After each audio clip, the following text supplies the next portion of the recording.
तस्वीर उभर कर सामने आई है हरियाणा की, खास तौर पर उसने कई सवाल सामने रख दिए हैं और उन सवालों का जवाब तलाशने के लिए हमारे साथ यहाँ पार्थो मौजूद हैं। पार्था का रुख करेंगे क्योंकि अलग अलग जो इलाके हैं हरियाणा के, उन्होंने किस तरह से वोट किया है। सबसे पहले तो ये समझते हैं, बल्कि इलाके समझने से पहले ये समझते हैं कि जो कास्ट है, क्योंकि अब ये कहा जा रहा है कि ये चुनाव जाट वर्सेस नॉन जाट हो गया, तो जाटों ने कैसे वोट किया, नॉन जाट ने कैसे किया और बाकी भी तमाम जो और जातियां हैं उन्होंने कैसे वोट किया, ये हम अगर समझें तो उससे हमें चुनाव के जो नतीजे हैं हरियाणा के वो कुछ समझ में आएंगे। जी पार्थो, देखिए पहले देख लेते हैं जाट कैसे वोटिंग किया। हाँ। देखिए मैं नंबर आपको दिखाऊंगा, एग्जैक्टली जो नंबर है आप उससे विश्लेषण कर सकते हैं जो क्या हुआ है। ठीक है, तो आप देखेंगे मैं अगर क्या कर लेता हूँ, जो जाट वोटर्स मोर देन 20% ऐसा कितना सीट है, तो हरियाणा में 37 सीट्स है। हाँ, 37 सीट है, 37 सीट है जहां पर जाट वोटर्स 20% से ज्यादा है।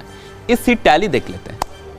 ठीक है जी, इस 37 में आप देखेंगे कांग्रेस और बीजेपी 2024 में मोर और लेस इक्वल है। तो जो अभी जो बात हो रहा है, जो जाट एकदम कंसोलिडेटेड वोटिंग किया, ये नंबर वो नहीं बोल रहा है। स्पेशली मैं आपको बोल रहा हूँ, यहाँ पर सिर्फ एक सीट का अंतर है, जबकि 2019 में 14 और 12 थे, तब भी 2 सीट का अंतर। और क्या स्पेशली मैं देख रहा हूँ, कुछ डिस्ट्रिक्ट भिवानी, जींद, ये सब जाट बोले लगा है। हाँ। बट उधर कांग्रेस बहुत खराब परफॉर्मेंस किया, उधर बीजेपी मैक्सिमम सीट जीता है। ठीक है, तो जाट का जो वोटिंग पैटर्न वो मुझे अभी तक जितना नंबर से ये फ्लैट नहीं है, ये थोड़ा डिस्ट्रिक्ट वाइज रोहतक में अच्छा वोट किया। कैंडिडेट और पार्टी के हिसाब से भी बदला है या इलाके से बदला है? देखिए जाट का पुराना नेता, बड़ा नेता कौन था? चौटाला फैमिली, उनका जहां पर इन्फ्लुएंस था उन्होंने क्या है, कांग्रेस को वोट नहीं किया। आप समझ लीजिए जींद इस साइड में। भिवानी में क्या है, अभी श्रुति चौधरी इमीडिएट कांग्रेस छोड़ के चला गया, किरण चौधरी, श्रुति चौधरी, उसका इंपैक्ट भिवानी में पड़ा है। तो जो जाट जो एकदम जो मानना है, जो पूरा हरियाणा में जाट इकट्ठा वोट किया, वो एक्चुअली मुझे दिखाई नहीं दिया। ठीक है, अभी देख लेता है एससी पॉपुलेशन सेकंड, जो आप बता रहे हैं ऑलमोस्ट 22.22% तो उसमें देखिए क्या है, कितना सीट है हरियाणा में? 47 सीट्स हैं, जहां पर एससी वोटर ग्रेटर देन 20%, 20% से ज्यादा है, जहां पर एससी वोटर 47 सीटें हैं। 47 सीटें। क्या रिजल्ट है सीट टैली में? आप देख लीजिए, इधर बीजेपी 24 और कांग्रेस पार्टी 21 पर है। कांग्रेस पार्टी 21 में है। तो इधर भी क्या हुआ, जो कांग्रेस, देखिए जो लोकसभा इलेक्शन का टाइम में जो संविधान बचाने वाला, जो एक यूपी से हरियाणा तक पूरा एरिया काम किया है, अभी ऐसा कुछ इशू नहीं था इस इलेक्शन में। तो क्या जब एक जाट सीएम आ रहा है, ठीक है, उसमें एक रिवर्स कंसोलिडेशन, मुझे एससी में भी थोड़ा सा मुझे लग रहा है जो वोट कांग्रेस से स्लिप आउट हो रहा है 2024 पार्लियामेंट इलेक्शन। मतलब ये यहाँ पर तस्वीर ऐसी होनी चाहिए थी, अगर ये मुद्दा चल रहा होता, संविधान बचाओ वाला मुद्दा, या फिर एससी वाले वोटर्स अगर आपके पास आ रहे होते, तो यहाँ पे नंबर ज्यादा होते कांग्रेस पार्टी के। लेकिन यहाँ पर बीजेपी ज्यादा सीटें भी ले रही है और अपनी जो पहले की पोजीशन थी उसको बचाकर भी रख। देखिए कांग्रेस का जो स्ट्रेटेजी था, कैसे जाट और एससी कंसोलिडेट करके जीतना, तो नंबर तो दिखा रहा 37 अगर आ रहा है तो नहीं हुआ।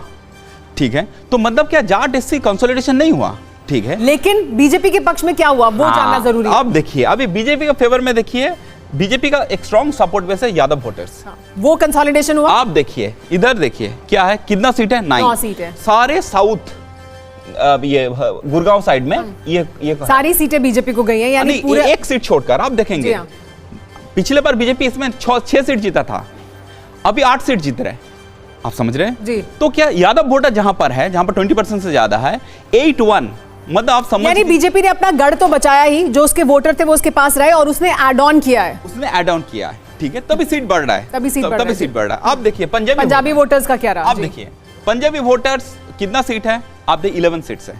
ठीक है, 11 सीट्स में देखिए 731, बीजेपी को 7 सीटें मिल रही हैं, बीजेपी को 7 सीट मिल रहा है।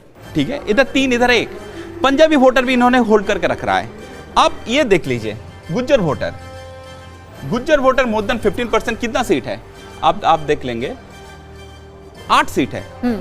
8 सीट में क्या रिजल्ट्स है? गुज्जर वोटर देखिए पिछले बार 4-4 में डिवाइड हुआ रहा, अभी क्या 6-2 बीजेपी को ज्यादा मिल रहा है, यानी गुज्जर वोटर भी बीजेपी के पास गया है। तो एक्चुअली जो हुआ मैं आपको बता रहा हूँ, Jat voters pan region voting नहीं किया कांग्रेस में, रोहतक झज्जर ये बेल्ट में किया है, बट आप जींद जब चला जाएंगे, लेकिन फिर इसमें तो जो दिखाई दे रही है तस्वीर पार्थो, उसमें तो ऐसा लग रहा है कि जो सरकार है, बीजेपी की सरकार थी हरियाणा में, उसके साथ खड़े हुए दिखाई दे रहे हैं लोग ना, उसके खिलाफ तो बिल्कुल भी नहीं दिख रहा है वोटर। जो पंजाबी वोटर है, जो उनका कोर वोटर था, वो उनके साथ है, बल्कि वो और एड ऑन ही कर रहे हैं उसको, और दूसरे लोगों को भी साथ में शामिल कर रहे हैं। इसमें क्या है, एंटी इनकम्बेंस से प्रो इनकम्बेंस से ज्यादा जो हुआ है, आप समझ लीजिए जो गांव का जो कास्ट डायनेमिक्स जैसे चलता है, तो जाति पर वोट हुआ, ये थोड़ा जाति पर वोट किया। और इधर क्या, जो कांग्रेस जाट एससी कंसोलिडेट नहीं कर पाया, रिवर्स में बीजेपी तो नॉन जाट पूरा कंसोलिडेट कर पाया, और इधर जाट बीजेपी ने माइक्रो मैनेज किया, जिसका उनको फायदा हो रहा है क्या? ऐसा भी है? देखिए, बीजेपी ने लो प्रोफाइल कैंपेन रखा, तो फिर क्या हुआ, जो आपका जो बीजेपी का जो साइलेंट वोटर एक मूव कर पाया, तो बीजेपी का लो प्रोफाइल कैंपेन पहली बार है। आप देखेंगे ये लो प्रोफाइल कैंपेन बीजेपी को, इसमें जब कांग्रेस बहुत जाट वोट लेकर बहुत आवाज चल रहा है, ठीक है, नॉइज है ग्राउंड में, ये काफी हेल्प किया जो साइलेंट वोटर चला जाने के लिए। और जब ग्राउंड में जब जर्नलिस्ट घुमा, जो सेफोलॉजिस्ट घुमा, उन्हें जो वोकल वोटर था वो दिखाई दे रहा था, दिया था, और साइलेंट वोटर दिखाई आप सेफोलॉजिस्ट को बचाने की कोशिश कर रहे हैं, नहीं, लेकिन वो ये वाले परफेक्ट केस स्टडी है। देखिए, आप सीखेंगे, आप लाइव में काम करेंगे, सीखेंगे, गलती करेंगे तो उससे ही है, क्योंकि ये परफेक्ट एक एग्जांपल है, आप देखेंगे ये परफेक्ट